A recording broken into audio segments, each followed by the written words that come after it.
Hey fellow duelists, it's RagingRaidRaptor here, coming at you today with a card discussion about the newly revealed number 68, Fiendish Sky Prison Sanaphond.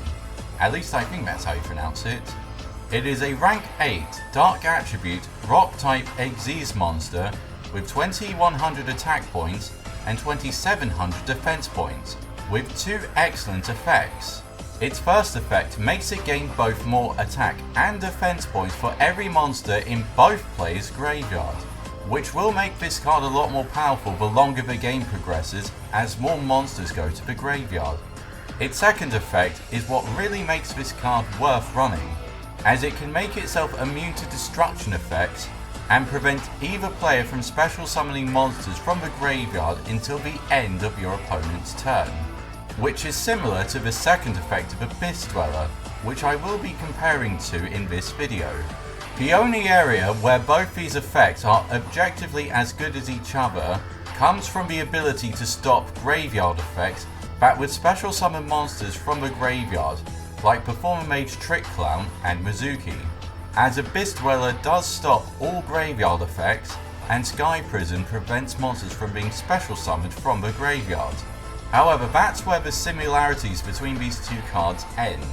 and one of the major differences is that Abyss Dweller is a spell speed 2 effect, which does give it a lot of flexibility in regards to when you can use it, which might be important in certain situations. Another differentiation is that Abyss Dweller can stop all of your opponent's graveyard effects, such as being able to stop trap cards like Breakthrough Skill and spell cards like Pantheism of the Monarchs, which can be extremely helpful for making both aggressive plays and slowing your opponent down if your opponent's deck needs to run cards like that.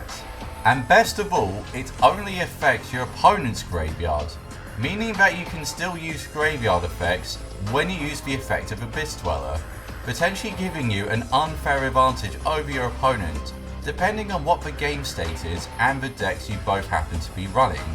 which is one of the advantages that Sky Prison does not have, as it is a spell speed 1 and does affect you as well. This will mean that you will also be restricted as your opponent if you use this effect, as well as only being able to activate it during either of your main phases.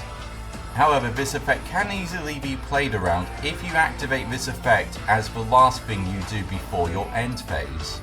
although it could mean that your opponent could potentially bluff you into using the effect of this card to stop them from special summoning monsters from the graveyard when they are able to do so in the first place, whereas Abyss Dweller gives you the choice to wait and see what your opponent does before activating it.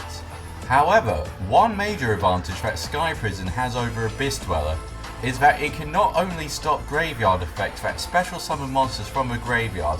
but it can also be used to stop spells and trap cards that special summon monsters from the grave, like Soul Charge and Return of the Dragon Lords, as well as inherent special summons from the graveyards, like Infernoids use, which does definitely make this card a lot better than Abyss Dweller in this regard.